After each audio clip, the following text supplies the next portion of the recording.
I want to talk about the R word, racism, racist. And this is not a real word. This is not a real concept. It's an anti-concept. It's not meant to further discussion or debate. It's not meant to illuminate or to enlighten. It's meant to shut down discussion and debate. And it's meant to badger you and bully you into doing stuff you might not otherwise do because it's not in your interest. It's a slur. And it's a one-way slur that has a particular target in mind. You know, who do you imagine when I say racist? You know, you probably think of like a white redneck or a guy in a sheet or, you know, a white guy in a neatly tailored uniform. And that's by design. It's baked right into the ideology. It's baked right into the narrative. It's baked right into the dialectic. There are people who will argue straight up, well, not exactly straight up, but outright, that, only white people can be racist. Nobody can be racist against white people. Or even that all white people are racist. Now, these are not good faith arguments, but they're serious arguments. And it's a one-way street. It's a one-way slur. It's designed with one target in mind. It can never help you. It can never work in your favor. And you're not going to earn any brownie points by helping to apply this slur to other white people. You know, the SJWs are going to mock you openly. They're going to say, oh, you want a cookie for being a decent human being? For doing what any decent human being should do? You want a fucking cookie? You know, they're going to mock you. You're not getting any brownie points for helping to apply this slur in the one way that it can be applied consistently.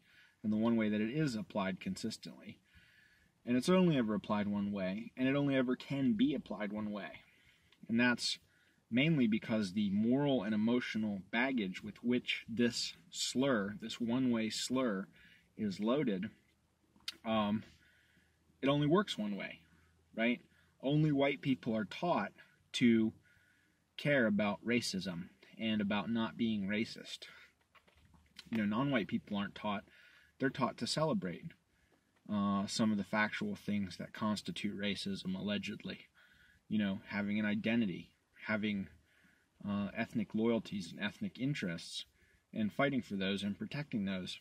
And I'm not trying to take that away from them, but if those things are so good in their case, why is it literally the most evil thing in the world when white people do it?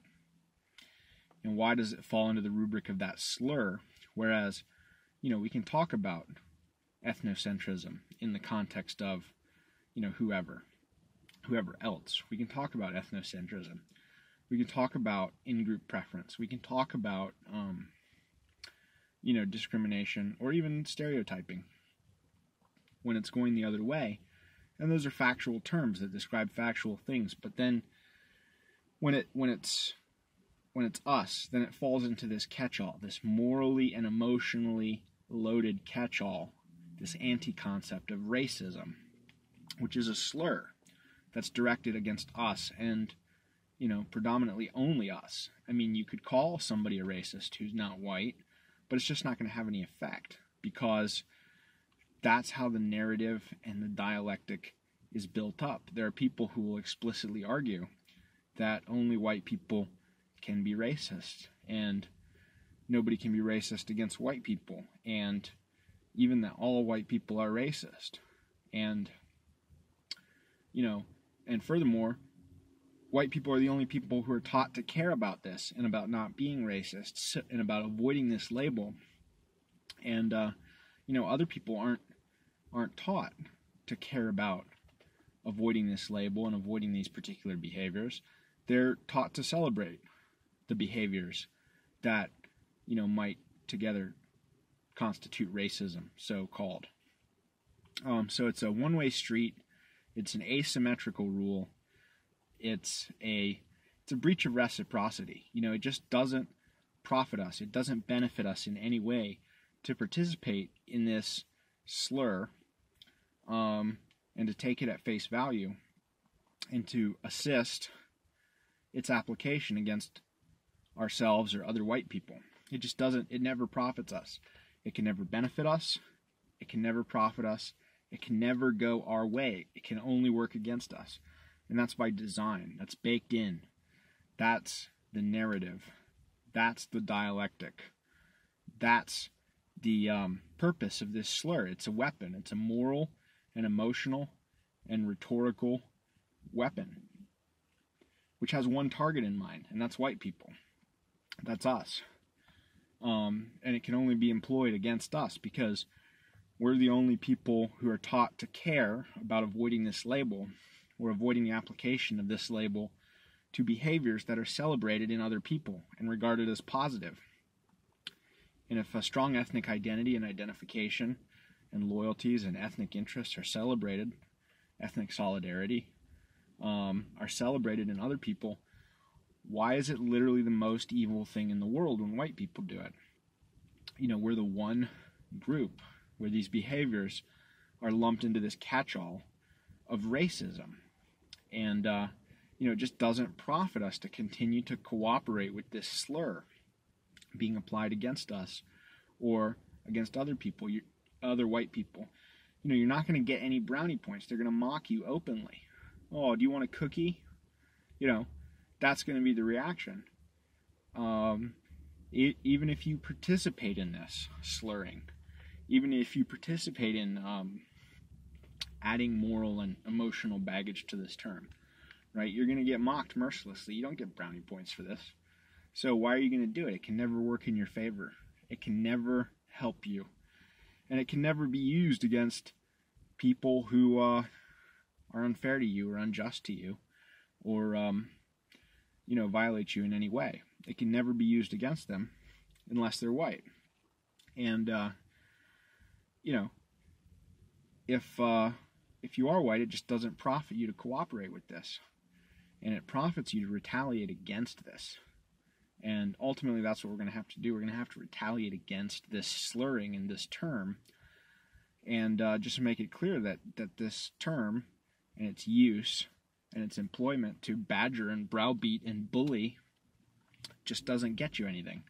Like, it doesn't get you anything but trouble. And you give us trouble with this term, we're going to give you trouble right back. I mean, it's the same way that, a black person would retaliate against an outgroup member using the N-word against them. They're not going to accept that. They're not going to participate in that. They're not going to assist that. They're going to retaliate against that usage of that word in that way. And it's the same thing with white people and racist. It's a slur. It's a slur with only one target. And it's a moral and rhetorical weapon with only one target in mind, and that's you and me and all of us. And it just doesn't profit us to play along.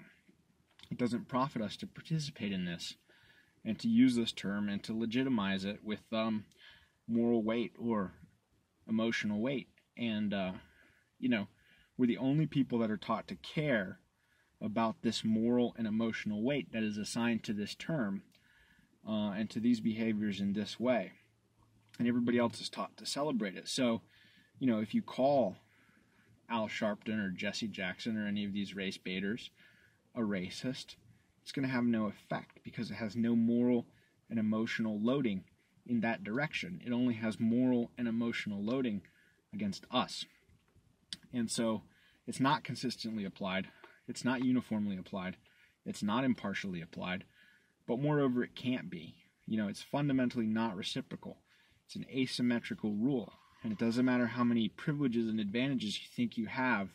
If the street only goes one way, you're eventually going to lose them all. You're going to lose everything. And if you think people are going to stop applying it and stop using this slur, while you have anything that can be extracted or obtained by those means, then you're wrong, because they're not going to stop. They're never going to stop. It's never going to be enough. It's never going to satisfy them. They're just going to keep doing it as long as it works. And the only way to stop it is to make it not work. And the only way to make it not work is to stop playing along, to stop giving it that moral and emotional weight that allows it to be an effective lever and an effective cudgel to manipulate you and to bully you and to extract, benefits and concessions from you. And that is the purpose of it. It's fundamentally not reciprocal. It's not fair. It's not impartial. It's not uniform. All right. And furthermore, its purpose is to bully you into accepting further breaches of reciprocity. So, if someone is using that term to get something from you, they want to, let's say, associate with you on terms that are not worth your while to associate with them.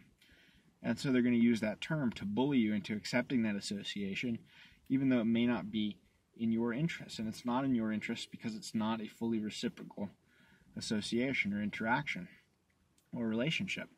They're trying to shirk some cost of associating with you, whether it's adhering to a certain standard or, maybe they are willing to adhere to the standards, but a lot of people like them are not. Well, discrimination, stereotyping, these are rational things to do for a variety of reasons, and I can get into that in later details. But it's a way of avoiding costs and avoiding risks. And so if people are associated with other people who are, let's say, statistically more likely to impose costs or to impose risks, then they're going to pay a personal price for that. And there's a couple of ways they can deal with that. They can signal to try and differentiate themselves from that disreputable element. They can offer more to create an incentive for you to, differentiate or distinguish them from that element. Or they can suppress the disreputable element themselves to decrease the risk to you of failing to distinguish them from that disreputable element. But to simply use this slur, this one-way slur, a malicious, dishonest, anti-concept slur, to try and bully you into associating with them on terms, even if they're individually worth associating with, or interacting with in some way, if they're demanding that association and interaction on terms that require you to do the same for people who are going to impose costs and risks on you, then that's not worthwhile. And if they're not even making an effort to distinguish themselves from those individuals who are costly and risky, they're not fulfilling the logical requirements of good faith, reciprocal association. And they're trying to use this slur to badger you and to bully you into bearing those costs and bearing those risks on their behalf when it's not in your interest to do so. So it's a fundamentally it's not a reciprocal. The term is itself not reciprocal, but it's also designed to facilitate and to enable further breaches of reciprocity in this way, by badgering you and bullying you into doing things that are against your interests, for the benefit of others who are not willing to fulfill the requirements of making, the receipt of those benefits and privileges fully reciprocal and productive. And if you're interested in long-term, peaceful, sustainable cooperation, then it has to be reciprocal, it has to be productive, it has to be a win-win. But with this racism slur, there's no way we can win. We can only lose, right? It can only be used against us, and it'll be used against us to force us to do things that are not in our interest. It's just lose, lose, lose all the way around for us. The win is all on everybody who's using it against us. So it's never in our interests to participate in this, and it's never in our interest to accord this any moral or emotional weight, no matter what the facts, no matter what the circumstances. It doesn't matter how out of line somebody may be. By participating in calling them a racist, or calling their activities racist or their behaviors racist, you're just assigning that moral and emotional weight, that moral and emotional baggage of their actions to this term, which will be used against you. So it's just never going to benefit you. It only goes one way, and that's against us. And it's not going to stop until people realize that we're not going to accept it, we're not going to participate in it, we're not going to legitimize it, and we're actually going to push back. We're going to retaliate against the use of this slur in this way, this anti-concept, this malicious, duplicitous, parasitic dishonest, manipulative anti-concept, racism.